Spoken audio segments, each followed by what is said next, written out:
Hello, अस्सलाम वालेकुम। मैं प्रोफेसर शमीम अहमद अपने यूट्यूब चैनल पर आप लोगों से मुखातिब हूँ। आज की बात में मैं बात करूँगा 5 तारीख को अमेरिका में होने वाले इलेक्शंस की। इलेक्शंस बड़े ज़बरदस्त तरीके से कॉन्टेस्ट किए जा रहे हैं और वहाँ दो एक्सट्रीम आइडियोलॉजीज़ हैं। एक ट्रम्प की है, रिपब्लिकन पार्टी की, दूसरी democratic party headed by Biden और कमला हारिस।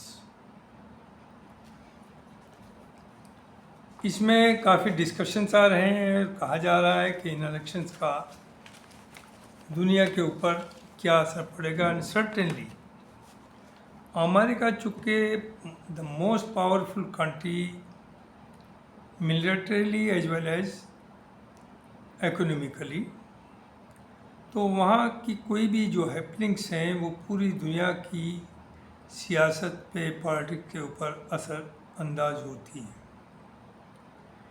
इस वक्त जो डिफरेंट तरीके की खबरें आ रही हैं वहाँ से,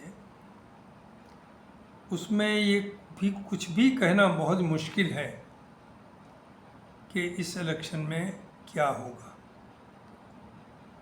रिपब्लिकन कमला हैरिस जीतेगी या ट्रम्प जीतेगा। दूसरी तरफ आप ये देखिए, बार बार चूँकि 5 तारीख नज़दीक आ रही है, तो एक ख़तरा ज़रूर है कि गाज़ा के ऊपर जिस तरह से अमेरिका, जो पूरी दुनिया में उसने क्या धोखाधड़ी करता रहा, चाहे वो यूएन में कोई रेजोल्यूशन आया हो या और बात हुई हो कि हम सीज फायर के लिए बातें कर रहे हैं, होने वाली है और जल्दी हम इसलिए यूएन के किसी रेजोल्यूशन या उस मीटिंग में पार्टिसिपेट नहीं करेंगे या उसे वीटो करेंगे। ये किया। दरअसल बात ये थी कि 6 या 8-10 महीने से, इसीलिए वो क्लियर कट, वो देवर जस्ट बाइंग टाइम कि 5 अक्टूबर तक किसी तरह से वर्ल्ड, जो कहा जा रहा था कि पूरे मिडिल ईस्ट में आग लग सकती है, पूरी दुनिया में थर्ड वर्ल्ड वार हो सकती है, तो उनका ये था सिर्फ कि 5 नवंबर तक ये ना हो, और उससे देवर बाइंग टाइम और दुनिया को धोखा दे रहे थे कि सीज फायर करेंगे। सीज फायर की वही कंडीशंस होती थी जो इजराइल, वो चाहते थे कि उनके बंधक तो छोड़ दिए जाएं और 10 दिन की या 4 दिन की सीज फायर हो, और ज़ाहिर जब बंधक छूट जाएंगे तो फिर एक तरफा कत्ले आम वो कर सके, और वो किसी के प्रेशर में नहीं आ रहे हैं और जो मनमानी वो चाहते हैं वो कर रहे हैं। हाँ, हिजबुल्ला एक, चूँकि वो वहाँ गवर्नमेंट का एक हिस्सा है, उनके पास सब अपनी उनकी मिलिट्री है, अपने पर्सनल्स हैं, तो वो तो एक रिकॉग्नाइज बॉडी है और वो बड़ी बुरी तरह से अटैक कर रहे हैं, लेकिन उनका भी बहुत बड़ा नुकसान हो रहा है और वहाँ लगता है कि इजराइल को ढीला पड़ रहा है और इजराइल चाहता है कि वहाँ सीज फायर हो जाए। अमेरिका भी चाहता है जिससे कि इजराइल का नुकसान ना हो, लेकिन वो वार वहाँ हो ही इसलिए रही है, या गाज़ा ने रिएक्ट, या जो वहाँ के लड़ाकू हैं लेबनान के, वो इसीलिए उन्होंने अटैक किया कि मेन चीज़ है गाज़ा। उनका कहना जब तक गाज़ा रिजॉल्व नहीं होगा, वहाँ सीज फायर नहीं होगी, हम सीज फायर नहीं कर सकते। वही चीज़ ईरान की है। ईरान हिजबुल्ला को भी, हमास को भी, हुतीज़ को भी, और इराक़ के अंदर जो उनके मलेशिया हैं उनको भी सबको सपोर्ट देता है, और उसका भी मेन कहना यह है कि पहले आप सीज फायर गाज़ा में करें तब आगे बात होगी। लेकिन अमेरिकन भी वही गेम खेल रहे हैं और इजराइल भी वही खेल रहा है कि टेम्प्रेरी एक सीज फायर हो जाए, उनके लोग छोड़ दिए जाए। मान लें उनके 100 हैं, हो सकता है वो 500 फ़लस्तीन को भी छोड़ दें, लेकिन उसके बाद जब उनके छूट जाएंगे, वो एक तरफा उन 500 के लिए भी कोई दुनिया में जाने की जगह नहीं, उन्हें भी मारेंगे। और लोगों में जो अभी ऑलरेडी हो रहा है, उधर सीज फायर की बात होती है, उधर कत्लेआम, बम्बारमेंट, मैसेकर हो रहा है, जेनोसाइड चल रहा है। तो ये हालात वहाँ के हैं। तो लगता यह है कि 5 नवंबर के बाद ट्रंप आएंगे तो वो भी फ्री छूट देंगे इजराइल को कि जो आप करना चाहते हैं वो करें। और जहाँ तक बाइडन और कमला हैरिस की बात है, अगर वो पावर में आती है तो उनकी भी हमेशा से प्रो इजराइल पॉलिसी है, और वो भी वही करेंगे जो इजराइल चाहता है। तो फॉर्चुनेटली या अनफॉर्चुनेटली दोनों जो पार्टी है, both are committed to Israel. और वो कभी भी, जैसे अभी आप सीज फायर की बात कर रहे हैं लेबनान में, लेकिन गाज़ा की बात नहीं करते। अब आइए अमेरिका में ये एक्सपेक्टेड नहीं था जिस तरह की लैंग्वेज वहाँ इस्तेमाल की जा रही है इलेक्शंस में, जिसे हम कहते थे कि थर्ड वर्ल्ड कंट्रीज इस तरह की बातें करते हैं। और वहाँ बहुत ही इंसानियत है, बहुत ही कल्चर्ड सोसाइटी है, और बहुत ही सेकुलर सोसाइटी है। ट्रंप ने जो इस वक्त कार्ड खेला कि साहब बांग्लादेश में हिंदुओं के साथ बड़ा जुल्म हो रहा है, हम इसे बर्दाश्त नहीं करेंगे, और पूरी दुनिया में हिंदुओं के ऊपर जो जुल्म हो रहे हैं उस पर कोई नहीं बोलता और हम बोलेंगे। देखिए, सब हिंदुस्तानियों को मालूम है कि no doubt Trump has very good relationship with our prime minister Narendra Modi, लेकिन उसकी जो पॉलिसीज़ हैं basic, that is America first, वो सबसे ज़्यादा नुकसान पहुंचाने वाली है हिंदुस्तान को, इंडिया के इंटरेस्ट को। पहला तो उनका ये है कि हम टैरिफ्स बढ़ाएंगे, और जो इंडिया और दूसरे कंट्रीज फ़ायदा उठा रहे हैं हमारे यहाँ कि हम बहुत कम टैरिफ और हमारा जो सामान जाता है इंडिया में उस पर बहुत ज़्यादा है, तो ये हम होने नहीं देंगे। तो पहला तो अटैक आपका एक्सपोर्ट के ऊपर पड़ेगा इंडिया के। दूसरा, वो एमिग्रेंट्स के ख़िलाफ़ है।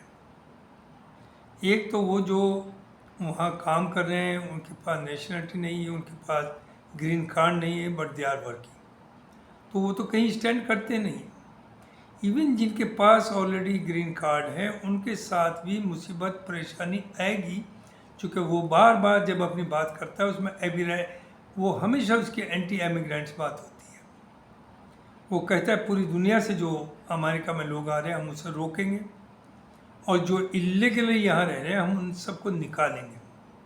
और उन इलीगली में इंडिया का नाम सबसे ऊपर है, यहाँ के लोगों को, सबसे ज़्यादा लोगों को वो इलीगल एमिग्रेंट कहते हैं। तो ये जो उनका गेम है कि बांग्लादेश के हिंदुओं के साथ बड़ी मुश्किल, वो आपकी मोहब्बत में नहीं है। दूसरी चीज़, बांग्लादेश की गवर्नमेंट तो जिस तरह से बिहेव कर रही है, वो हिंदूज़ के घरों पे जा रही है, उन्हें एश्योर कर रही है, उन्हें प्रोटेक्ट कर रही है, और जो गलतियाँ वहाँ हुई हैं उसे एक्सेप्ट भी कर रही है, और कोशिश कर रही है कि वो रिपीट ना हो। और वो वहाँ की गवर्नमेंट, हुकूमत ये भी कह रही है कि हम सबको मिलकर रहना है, सब बराबर है। ये बात कहीं और नहीं कही जाती। तो आप, हालांकि इंडिया में लोग नाच रहे हैं कि ट्रम्प तो मोदी जी के दोस्त हैं, तो हमें ना जाने कहाँ से कहाँ पहुँचा दें। ट्रम्प के बारे में बार बार है कि he is the most unpredictable leader. तो उसका पता नहीं किस वक्त क्या कदम उठाएगा और वो क्या करेगा। और जहाँ तक कमला हैरिस की बात है, वो एज फार एज फ़लस्तीन एंड अरब्स आर कंसर्न, वो सबके सामने है कि she is most anti Arabs, और यू कैन से फ़लस्तीन्स एंड प्रो इजरायली, और वो ट्रम्प भी है। तो इसलिए वहाँ ये आसानी से नहीं तय कर पा रहा वोटर। एक तरफ हैरिस को देते हैं तो भी वही प्रॉब्लम है, और एक तरफ ट्रम्प को देते हैं वही प्रॉब्लम है। और ट्रम्प ने जो पहले इलेक्शन में भी किया था कि 20 में, कि जो रिजल्ट आया उन्हें नहीं माना, तो देखिए इतनी बड़ी डेमोक्रेसी जिसे आप कहते हैं, अगर वहाँ पर ये होगा कि इलेक्शन के रिजल्ट को कोई एक पार्टी कोई सी भी हो उन्हें ना माने, तो उसका असर पूरी दुनिया में क्या कितना बुरा पड़ेगा। चूँकि अमेरिका तो एक आइडियल माना जाता है डेमोक्रेसी में, अमेरिका एक आइडियल माना जाता है इम्पार्शलिटी में, जस्टिस के लिए, जस्टिस फॉर एवरीबडी।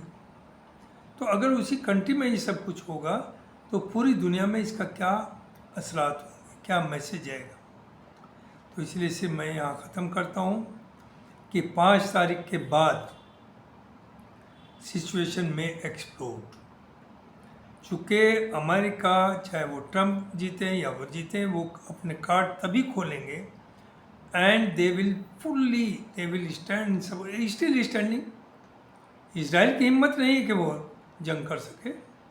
इजराइल को पूरी सपोर्ट है अमेरिका की, लेकिन अब तक सिर्फ 5 नवंबर की वजह से दोनों पार्टीज खुल करके उतना दिखाने के लिए सिंपैथी के खाना भी भेजिए, वहाँ इनोसेंट को न मारिए, ये ना करिए, जो इजराइल ने नहीं माना, कभी नहीं माना।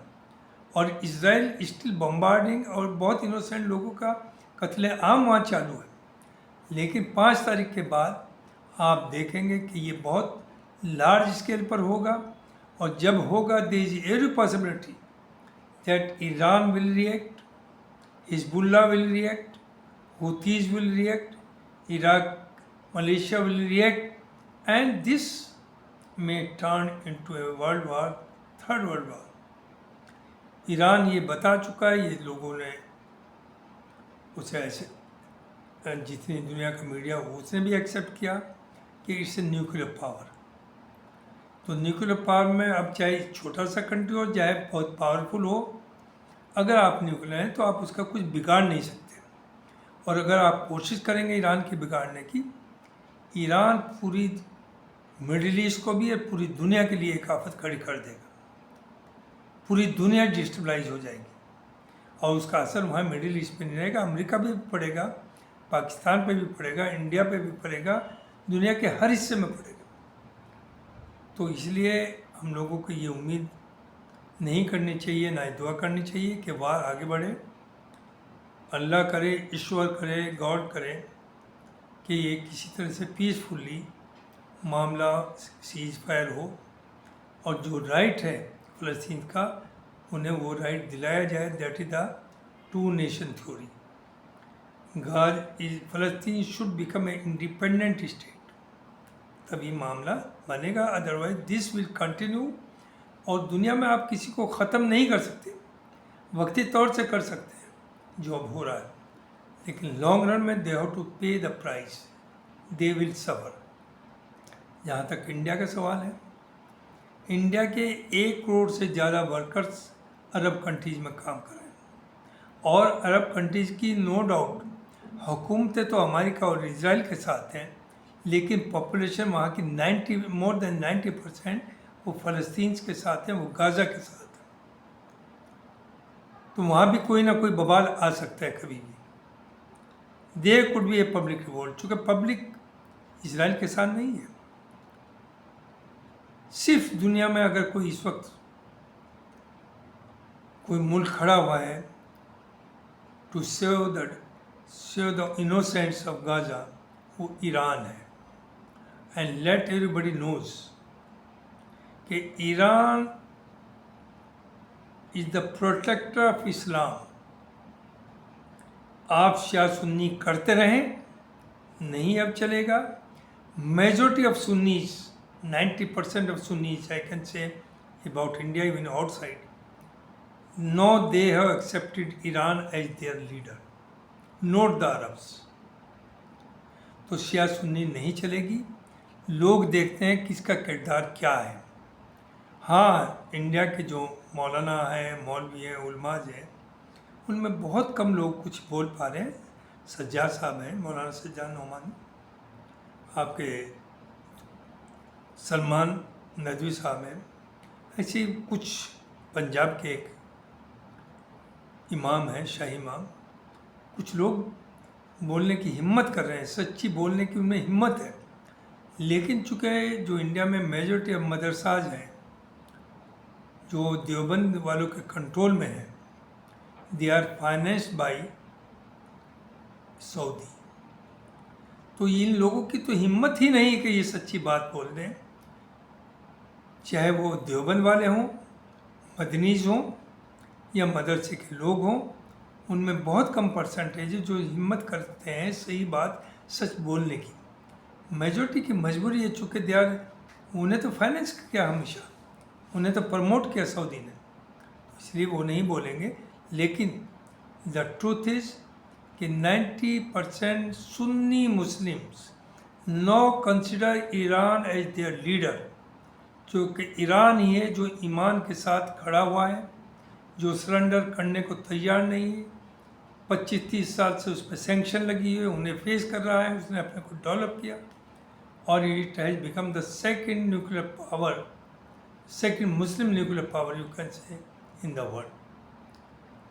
तो लेट अस प्रे।